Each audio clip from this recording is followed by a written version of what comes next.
Et on va continuer d'aller plus loin avec vous, Anne Corpet. Bonjour, Anne. On en parlait déjà hier sur ce plateau. Sauf qu'entre-temps, il s'est passé des choses. Plusieurs signes témoignent de la volonté de désescalade de Washington aujourd'hui. Oui, en tout cas, il y a un ton nettement plus conciliant. Personne à la Maison-Blanche ne souhaite voir des gens blessés ou tués dans la rue.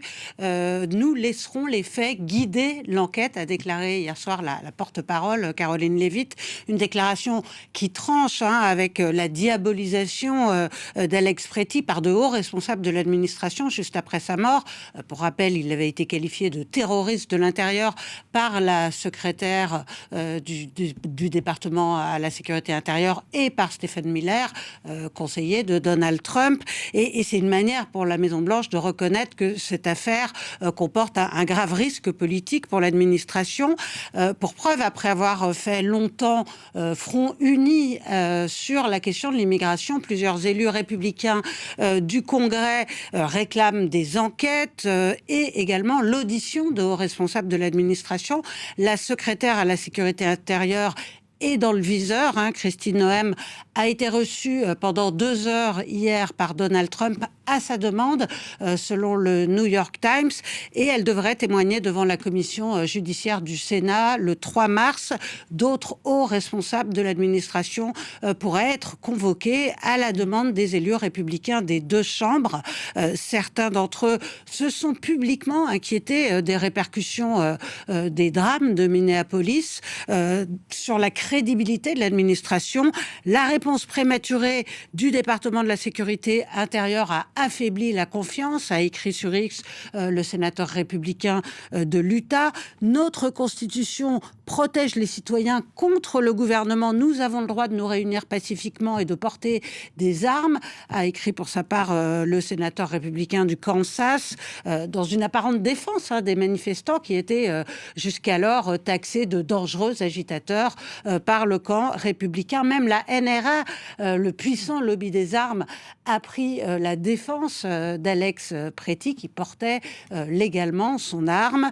Donald Trump, comme à son habitude lorsqu'il est mis en difficulté, tente lui de braquer les projecteurs sur un autre sujet. Il sera aujourd'hui en déplacement dans l'Iowa pour évoquer la question du coût de la vie, une préoccupation majeure de ses électeurs.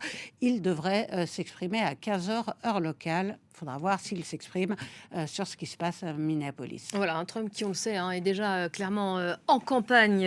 Anne, on évoque ces remous, ces turbulences au sein du camp républicain. On imagine dans le camp démocrate. On parlait hier de 2 anciens présidents démocrates sortis de leur réserve, Barack Obama et Bill Clinton. Forcément, le camp démocrate en profite. Oui, les démocrates sont à l'offensive. Ils menacent de censurer le budget qui doit être voté jeudi au Sénat s'il comprend, comme prévu, le financement du département de la sécurité intérieure. Et s'ils font cela, dans le projet de loi, le financement de ce département est lié à celui de la défense, de la santé et des services sociaux. Ça pourrait donc conduire à une paralysie partielle du gouvernement fédéral. Les démocrates réclament une modification du fonctionnement de ce département. Ils veulent que les agents de l'immigration utilisent des mandats de perquisition, qu'ils puissent être identifiés.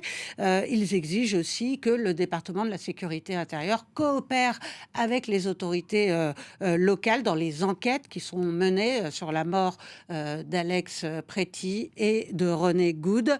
Certains représentants démocrates qui se sont alliés aux républicains pour voter le budget à la Chambre s'en sont excusés. Et puis de plus en plus d'élus démocrates réclament une procédure de destitution contre Kristi Noem, la secrétaire au département de la sécurité intérieure. Et pour ça, pour lancer cette procédure, il suffit d'un vote à la majorité simple à la Chambre des représentants. Merci beaucoup Anne Corpet. On se retrouvera dans le club aujourd'hui à 14h heure de Paris pour aller encore un peu plus loin. On va rester aux États-Unis.